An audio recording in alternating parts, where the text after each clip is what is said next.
ആകാശവാണി. നമസ്കാരം. പ്രാദേശിക വാർത്തകൾ വായിക്കുന്നത് തുളസീദാസ് പരമേശ്വരൻ.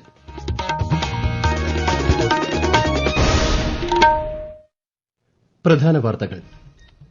പൊതുവിദ്യാലയങ്ങളെ സംരക്ഷിക്കുകയും പൊതുവിദ്യാഭ്യാസ മേഖലയെ മികവിലേക്ക് ഉയർത്തുകയുമാണ് സംസ്ഥാന സർക്കാരിന്റെ നയമെന്ന് മന്ത്രി വി ശിവൻകുട്ടി. കേരളത്തിൽ റെയിൽവേ വികസനം സാധ്യമാകാൻ കേന്ദ്ര സംസ്ഥാന സർക്കാരുകളുടെ സംയുക്ത സഹകരണം അനിവാര്യമാണെന്ന് കേന്ദ്ര സഹമന്ത്രി വി സോമണ്ണ.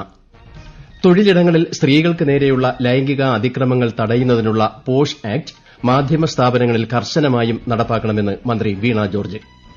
അസാധ്യമെന്ന് കരുതിയ പല വെല്ലുവിളികളും ഏറ്റെടുത്ത് നടപ്പിലാക്കാൻ സംസ്ഥാനത്തെ തദ്ദേശ സ്ഥാപനങ്ങൾക്ക് സാധിച്ചിട്ടുണ്ടെന്ന് മന്ത്രി എം പി രാജേഷ്. രാജ്യത്ത് ആദ്യമായി ഉപയോഗശൂന്യമായ മരുന്നുകൾ വലിച്ചെറിയുന്നത് തടയാൻ നൂതന പദ്ധതി ആവിഷ്കരിച്ച് സംസ്ഥാന ഡ്രഗ്സ് കൺട്രോൾ വകുപ്പ്. രഞ്ജി ട്രോഫി ക്രിക്കറ്റ് സെമിഫൈനലിൽ ഗുജറാത്തിനെതിരെ കേരളം ശക്തമായ നിലയിൽ. വനിതാ പ്രീമിയർ ലീഗ് ക്രിക്കറ്റിൽ ഇന്ന് മുംബൈ ഇന്ത്യൻസ് ഗുജറാത്ത് ജയന്റ്സ് പോരാട്ടം. വാർത്തകൾ വിശദമായി. ഇന്ത്യയും ഖത്തറും തമ്മിലുള്ള ഭാവി പങ്കാളിത്തം സുസ്ഥിരത, സാങ്കേതിക വിദ്യ, സംരംഭകത്വവും ഊർജ്ജവും എന്നിവയുടെ അടിസ്ഥാനത്തിലായിരിക്കുമെന്ന് കേന്ദ്രമന്ത്രി പീയൂഷ് ഗോയൽ.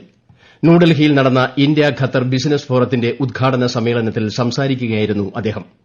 നൂതന സാങ്കേതിക വിദ്യയിലും നിർമ്മിത ബുദ്ധിയിലും അധിഷ്ഠിതമായി ആഗോള പുരോഗതി ലക്ഷ്യമിട്ടുള്ള സഹകരണം ശക്തിപ്പെടുത്താൻ ഇരു രാജ്യങ്ങളും പ്രതിജ്ഞാബദ്ധമാണെന്ന് കേന്ദ്രമന്ത്രി പറഞ്ഞു.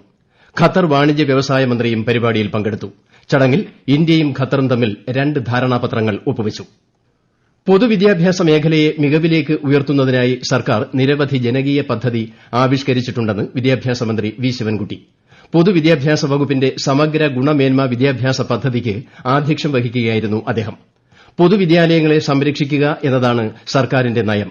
കഴിഞ്ഞ 8.5 വർഷത്തിനിടയിൽ ഈ ഇനത്തിൽ 5000 കോടി രൂപയുടെ നിക്ഷേപം നടത്തിയിട്ടുണ്ടെന്നും മന്ത്രി പറഞ്ഞു. മികച്ച സൌകര്യമുള്ള ക്ലാസ് മുറികൾ, ലാബുകൾ, ലൈബ്രറികൾ, കളിസ്ഥലങ്ങൾ എന്നിവയെല്ലാം സജ്ജീകരിച്ചു. അതിന്റെ എല്ലാ ക്ലാസ് മുറികളും സാങ്കേതിക വിദ്യ സൌഹൃദമാക്കി. പല വിദ്യാലയങ്ങളുടെയും വികസന പ്രവർത്തനങ്ങളിൽ പൊതുജനങ്ങളുടെയും പൂർവ്വ വിദ്യാർത്ഥികളുടെയും വലിയ പിന്തുണ ലഭിച്ചു. അടിസ്ഥാന സൌകര്യങ്ങൾ വികസിപ്പിക്കുന്നതിന് പിന്നാലെ ഗുണമേന്മ വർദ്ധിപ്പിക്കുന്നതിനായുള്ള പ്രവർത്തനങ്ങളും ആരംഭിച്ചു. കഴിഞ്ഞ വർഷം 1, 3, 5, 7, 9 ക്ലാസുകളിലെ 201 ടൈറ്റിൽ പോസ്റ്റ് പാഠപുസ്തകങ്ങൾ പരിഷ്കരിക്കുകയും സ്കൂൾ തുറക്കുന്നതിന് 1.5 മാസങ്ങൾക്കുള്ളിൽ വിദ്യാലയങ്ങളിൽ എത്തിക്കുവാൻ കഴിയുന്നത് റെക്കോർഡാണ് എന്നുള്ള കാര്യം കൂടി ഞാനിവിടെ സൂചിപ്പിക്കുകയാണ്. ഈ വർഷം പരിഷ്കരിക്കുന്ന 2, 4, 6, 8, 10 ക്ലാസുകളിലെ പാഠപുസ്തകങ്ങളുടെ അച്ചടി ഇതിനോടകം തന്നെ ആരംഭിച്ചു കഴിഞ്ഞതായും വിദ്യാഭ്യാസ മന്ത്രി പറഞ്ഞു. രാജ്യത്തെ മധ്യവർഗ്ഗത്തിന്റെ ഉന്നമനം ലക്ഷ്യമിട്ടുള്ള കേന്ദ്ര ബജറ്റ് എല്ലാവരുടെയും വികസനം മുന്നിൽ കണ്ടുകൊണ്ട് വിഭാവനം ചെയ്തതാണെന്ന് കേന്ദ്ര റെയിൽവേ ജൽശക്തി വകുപ്പ് സഹമന്ത്രി വി സോമണ്ണ. കേന്ദ്ര ബജറ്റ് 2025-26 സംബന്ധിച്ച് തിരുവനന്തപുരത്ത് സംഘടിപ്പിച്ച ആശയവിനിമയ പരിപാടിയിൽ പങ്കെടുക്കുകയായിരുന്നു അദ്ദേഹം. കേരളത്തിൽ റെയിൽവേ വികസനം സാധ്യമാകാൻ കേന്ദ്ര സംസ്ഥാന സർക്കാരുകളുടെ സംയുക്ത സഹകരണം ആവശ്യമാണെന്ന് കേന്ദ്ര സഹമന്ത്രി പറഞ്ഞു. വിവിധ മേഖലകളിലെ പ്രമുഖ വ്യക്തികളുമായി കേന്ദ്ര സഹമന്ത്രി ആശയങ്ങൾ പങ്കുവച്ചു. പാതിവില തട്ടിപ്പ് കേസിലെ പ്രതി അനന്തുകൃഷ്ണന്റെ ഇടുക്കിയിലെ കോളപ്ര 7-ാം മൈലിലുള്ള ഓഫീസിലും വീട്ടിലും ഇഡി ഉദ്യോഗസ്ഥർ പരിശോധന നടത്തി. തട്ടിപ്പ് പുറത്തു വന്നതോടെ അനന്തുകൃഷ്ണന്റെ വീട് പൂട്ടിയ നിലയിൽ ആയിരുന്നു. പരിശോധന 1 മണിക്കൂർ നീണ്ടു. വീട്ടിലെ പരിശോധനയ്ക്ക് ശേഷം കോളപ്രയിലുള്ള ഓഫീസിലും പരിശോധന നടത്തി. തട്ടിപ്പുമായി ബന്ധപ്പെട്ട് സംസ്ഥാനത്തുടനീളം 12ഓളം സ്ഥലങ്ങളിൽ റെയ്ഡ് നടന്നു. ഉപയോഗശൂന്യമായ മരുന്നുകൾ മണ്ണിലോ വെള്ളത്തിലോ വലിച്ചെറിയുന്നത് തടയാൻ സംസ്ഥാന ഡ്രഗ്സ് കൺട്രോൾ വകുപ്പ് ഒരു നൂതന പദ്ധതി ആവിഷ്കരിക്കുകയാണെന്ന് മന്ത്രി Veena George. Removal of unused drugs എന്ന പേരിൽ ആരംഭിക്കുന്ന പദ്ധതി വഴി ഉപയോഗശൂന്യമായ മരുന്നുകൾ വീട്ടിൽ നിന്നും ശേഖരിച്ചു കൊണ്ടുപോകുകയോ നിശ്ചിത സ്ഥലങ്ങളിൽ നിക്ഷേപിക്കാൻ സൌകര്യമൊരുക്കുകയോ ചെയ്യുമെന്ന് മന്ത്രി സമൂഹമാധ്യമത്തിൽ കുറിച്ചു. രാജ്യത്ത് തന്നെ ആദ്യമായാണ് സർക്കാർ തലത്തിൽ ഇത്തരമൊരു പദ്ധതി നടപ്പിലാക്കുന്നത്. കോഴിക്കോട് കോർപ്പറേഷനിലും കോഴിക്കോട് ജില്ലയിലെ ഉള്ളിയേരി പഞ്ചായത്തിലുമാണ് ഇത് ആദ്യമായി നടപ്പിലാക്കുന്നതെന്നും മന്ത്രി പറഞ്ഞു. സംസ്ഥാനത്ത് ചരിത്രപരമായ ഉത്തരവാദിത്വങ്ങളാണ് തദ്ദേശ സ്ഥാപനങ്ങൾ നിർവഹിച്ചുകൊണ്ടിരിക്കുന്നതെന്ന് മന്ത്രി എം പി രാജേഷ്. തദ്ദേശ ദിനാഘോഷം 2025ന്റെ അക്കാദമിക സെഷൻ ഉദ്ഘാടനം ചെയ്യുകയായിരുന്നു അദ്ദേഹം. കേരളത്തിലെ തദ്ദേശ സ്ഥാപനങ്ങളും സർക്കാരും ചേർന്ന് അസാധ്യമെന്ന് കരുതിയ പല വെല്ലുവിളികളും ഏറ്റെടുക്കുകയും അവ നടപ്പിലാക്കി വരികയുമാണെന്ന് മന്ത്രി പറഞ്ഞു. ഈ തദ്ദേശ ദിനാചരണം നാം സംഘടിപ്പിക്കുന്നത് കേരളത്തിലെ തദ്ദേശ സ്ഥാപനങ്ങളും സംസ്ഥാന സർക്കാരും ചേർന്ന് അസാധ്യമെന്ന് കരുതിയ പല വെല്ലുവിളികളും ഏറ്റെടുക്കുകയും അവയെ സാധ്യമാക്കുന്നതിന്റെ തൊട്ടടുത്തെത്തി നിൽക്കുകയും ചെയ്യുന്ന നിർണായകമായൊരു സന്ദർഭത്തിലാണ്. വലിയ ഉത്തരവാദിത്തങ്ങളാണ് തദ്ദേശ സ്ഥാപനങ്ങൾ ഇപ്പോൾ നിർവഹിച്ചുകൊണ്ടിരിക്കുന്നത്. ശ്രീരാമകൃഷ്ണ പരമഹംസരുടെ ജന്മവാർഷിക ദിനമായ ഇന്ന് പ്രധാനമന്ത്രി നരേന്ദ്രമോദി അദ്ദേഹത്തിന് ശ്രദ്ധാഞ്ജലി അർപ്പിച്ചു. ആഴത്തിലുള്ള ആത്മീയ ജ്ഞാനമുള്ള വ്യക്തിയായിരുന്നു ശ്രീരാമകൃഷ്ണ പരമഹംസരെന്ന് ശ്രീ മോദി സന്ദേശത്തിൽ പറഞ്ഞു. ഈ വാർത്തകൾ ആകാശവാണിയിൽ നിന്ന്.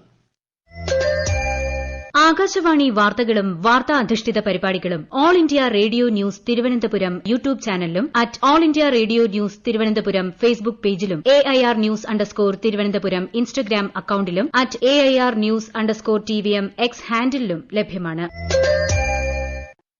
മാധ്യമ സ്ഥാപനങ്ങളിൽ ലിംഗനീതിയും ലിംഗസമത്വവും ഉറപ്പാക്കണമെന്നും വനിതാ മാധ്യമ പ്രവർത്തകർക്ക് നേതൃനിരയിലേക്ക് ഉയരാൻ കഴിയണമെന്നും ആരോഗ്യമന്ത്രി വീണ ജോർജ്. ഇൻഫർമേഷൻ പബ്ലിക് റിലേഷൻസ് വകുപ്പ് സംഘടിപ്പിക്കുന്ന ദേശീയ വനിതാ മാധ്യമ കോൺക്ലേവിന്റെ ഉദ്ഘാടനം തിരുവനന്തപുരത്ത് നിർവഹിക്കുകയായിരുന്നു മന്ത്രി. തൊഴിലിടങ്ങളിൽ സ്ത്രീകൾക്ക് നേരെയുള്ള ലൈംഗിക അതിക്രമങ്ങൾ തടയുന്നതിനുള്ള പോഷ് ആക്ട് മാധ്യമ സ്ഥാപനങ്ങളിൽ കർശനമായും നടപ്പാക്കണം. മാധ്യമങ്ങൾക്ക് നിയന്ത്രണം ഏർപ്പെടുത്തുന്ന നയമല്ല സംസ്ഥാന സർക്കാരിന്റേതെന്നും മന്ത്രി വ്യക്തമാക്കി. 2 ദിവസത്തെ കോൺക്ലേവിൽ വിവിധ വിഷയങ്ങളിൽ പാനൽ ചർച്ചകൾ നടക്കും. മാധ്യമ പ്രവർത്തകരും അനുബന്ധ മേഖലയിലുള്ളവരും വിദ്യാർത്ഥികളും പങ്കെടുക്കുന്നുണ്ട്. നഗരപ്രദേശങ്ങളിലെ എല്ലാ ഭൂമികളും ആധുനിക സാങ്കേതിക വിദ്യ ഉപയോഗിച്ച് സർവേ നടത്തുന്ന നക്ഷ പദ്ധതിയുടെ സംസ്ഥാനതല ഉദ്ഘാടനം അല്പസമയത്തിനകം നെയ്യാറ്റിൻകര TJ ഓഡിറ്റോറിയത്തിൽ മന്ത്രി കെ രാജൻ നിർവഹിക്കും. പദ്ധതി പ്രകാരം സ്വകാര്യ ഭൂമികൾ, ഒഴിഞ്ഞ പ്ലോട്ടുകൾ തുടങ്ങി സർക്കാർ വകുപ്പുകളിലെ വസ്തുക്കൾ ഉൾപ്പെടെയുള്ളവ ആധുനിക സാങ്കേതിക വിദ്യ ഉപയോഗിച്ച് അളന്ന് തിട്ടപ്പെടുത്തി കൃത്യമായ ലാൻഡ് രേഖകൾ തയ്യാറാക്കും. Digital India land records modernisation പ്രോഗ്രാമിന് കീഴിലാണ് പദ്ധതി നടപ്പാക്കുന്നത്. മൂന്നാറിലെത്തിച്ച KSRTCയുടെ Royal View double decker bus ഏറ്റെടുത്ത് സഞ്ചാരികൾ. ബസ് സർവീസ് ആരംഭിച്ച് ഒരാഴ്ച പിന്നിടുമ്പോൾ മികച്ച പ്രതികരണവും മെച്ചപ്പെട്ട വരുമാനവും നേടിയാണ് ബസ് സർവീസ് നടത്തുന്നത്. ദിവസവും 3 സർവീസുകളാണ് ബസിന് ഉള്ളത്. കൂടുതൽ വിവരങ്ങളുമായി ആകാശവാണി ഇടുക്കി ജില്ലാ പ്രതിനിധി രതീഷ് കൃഷ്ണ. മൂന്നാറിന്റെ വശ്യമനോഹാരിത 360 ഡിഗ്രിയിൽ കണ്ടറിഞ്ഞ് യാത്ര ചെയ്യാൻ അവസരമൊരുക്കിയായിരുന്നു ദിവസങ്ങൾക്ക് മുമ്പ് മൂന്നാറിൽ KSRTCയുടെ Royal View double decker bus service ആരംഭിച്ചത്. ഒരാഴ്ച പിന്നിടുമ്പോൾ ബസ് സർവീസ് സഞ്ചാരികൾ ഏറ്റെടുത്തു കഴിഞ്ഞു.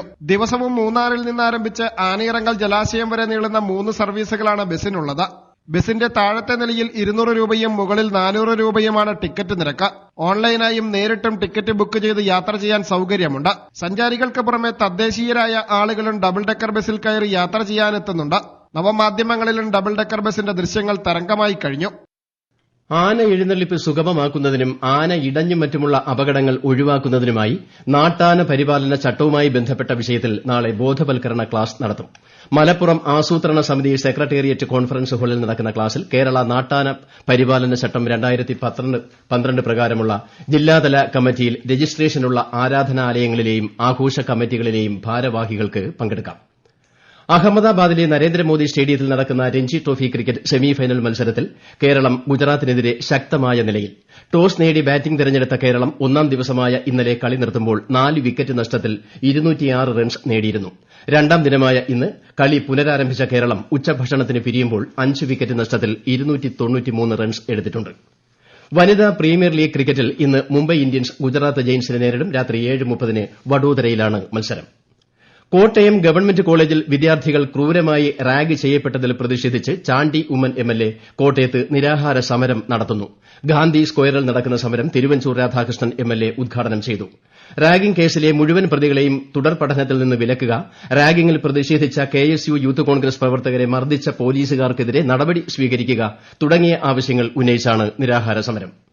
രാഷ്ട്രീയ കൊലപാതകങ്ങൾ ജനാധിപത്യ സംസ്കാരത്തിന് ഭൂഷണമല്ലെന്ന് കർണാടക ഉപമുഖ്യമന്ത്രി DK ശിവകുമാർ.